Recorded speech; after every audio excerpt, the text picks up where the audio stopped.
In this video, I want to share with you a way that you can immediately put reputational management into your existing process, into something that you already do when you're doing your sales and your marketing. This thing will have you zooming out, taking a step back, and being prepared for any issues or trends that might come up. The challenge is always how to respond in a crisis to any external, internal issue. The challenge is what to say, how to say it. And that's why for reputational management, preparedness is so key. And it's what I talk about in my free ebook that's available, as well as my Kajabi course. And you can check those out. Right now, I'm going to talk to you about something that all of us do when we have a business. And that is we have a point at which actually maybe numerous points where you capture customer feedback and you capture customer sentiments. What you need to do is, and here's a list. Are you ready? Get your pen and paper ready, whatever it is. First things first, when you have a customer base, anyone who purchases something from you or does the thing that you want them to do, whether it's clicking on something, registering for something, or buying something, that's your customer base.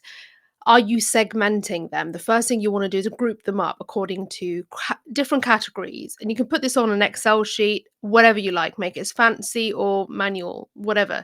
As long as you're capturing some way, somehow, the different types of customers that you have, because each one of them is going to have a different persona, because they'll have different sort of things that when you sort of analyze it a little bit more, when you look at each segment a little bit in isolation, you will see differences between them. You'll see some quirks, some idiosyncrasies, these kinds of things you want to note down. Because when you do this, then you get a much better idea of who your customers actually are.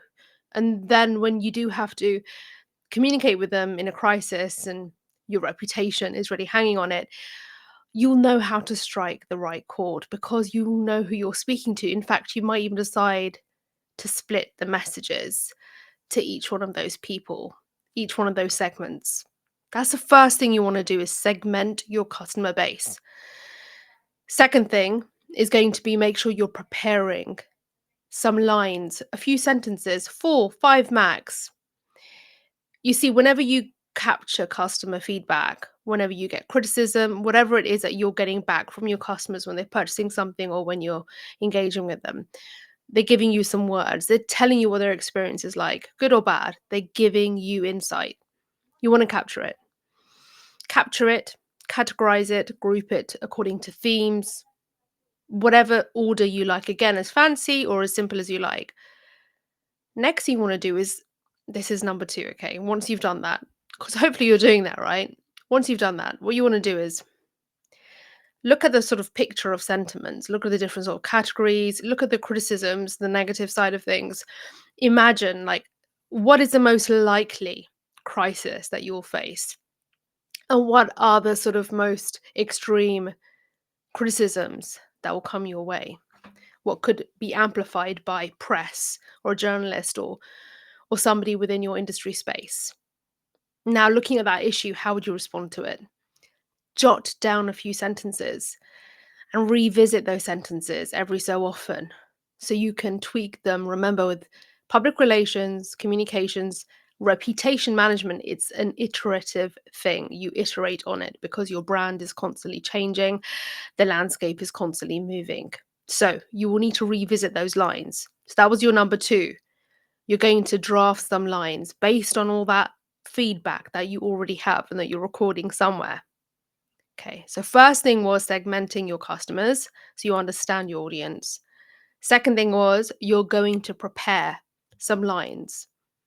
And remember, you can use these lines however you like. It can be in an email, a press statement, in a caption on your Instagram post.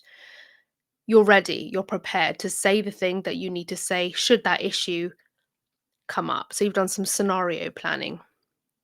Last thing is, when you are communicating with people that are quite crucial to your business, those are your stakeholders. Anyone who your brand is important to or is important to your brand is a stakeholder. Do you know who they are? Have you segmented them? Because you need to. Each one has a different interest. An investor will have a different interest to, might be similar, but a different interest to a partner or a sponsor.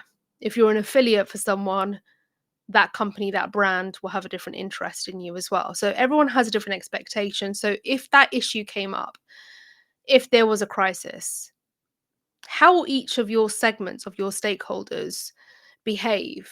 What would they expect from you? What do they need to hear from you? You need to list these things down, put them down. So segment your stakeholders, put them in groups, and then just jot down, like, what is it that they're going to want more from me should that issue or crisis arise? How do I need to communicate with them over here?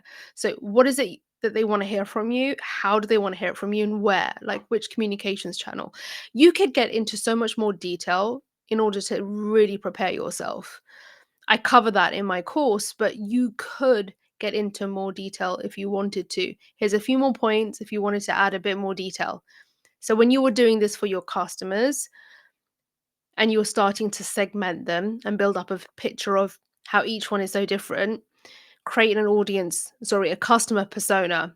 Audience would be your customers and your stakeholders, but let's separate them from now. Create a persona for each one of them.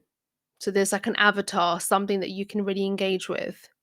Once you've done that and you've categorized them a little bit more, separate them according to what's the thing that they care about the most. That's one way. And then do the same with your stakeholders.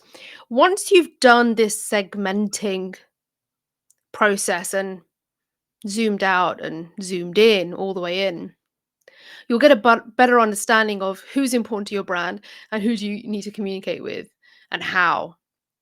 Now revisit your lines. You'll notice there's a difference.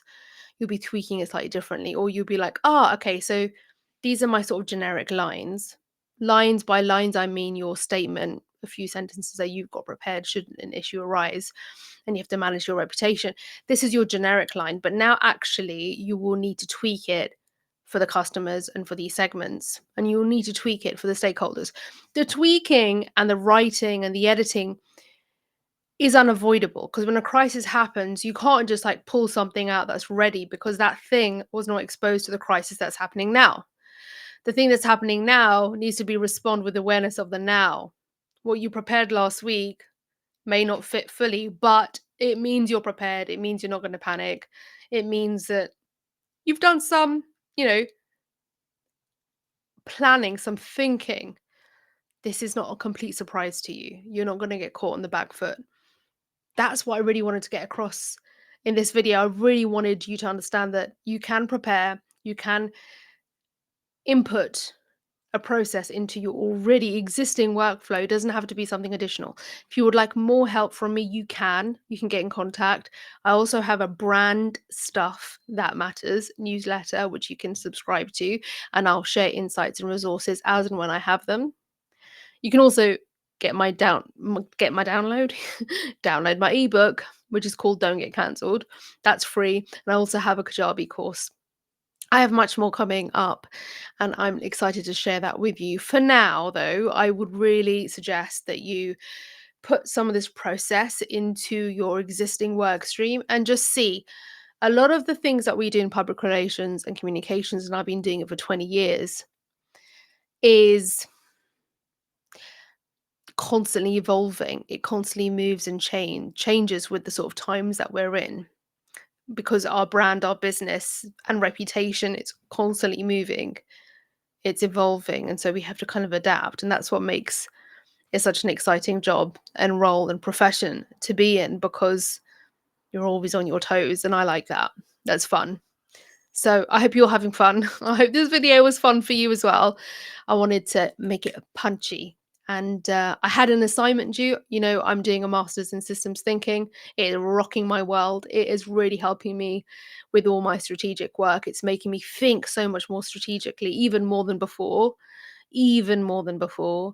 When I got chartered as a public relations practitioner, there's so much in that sort of chartership process that makes you sort of aware of all your past experiences and how you would approach sort of strategic issues now.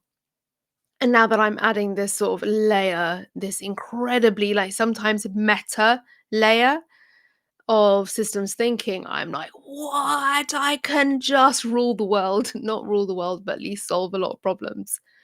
So, this sort of zoomed out approach, when you're able to look at things holistically and analytically, zoom in, zoom out, is a kind of a very, very useful and valuable skill to have. And when you're in your business and in your brand, you're trying to wear the different hats. It's really hard to get away from it all. So if you don't have the budget, if you don't have the ability to outsource something or get some help for something, that's what YouTube is for. That's what I'm here for. But also take a walk, take a step back, all the way back from the situation, the crisis that you're in, and get some distance.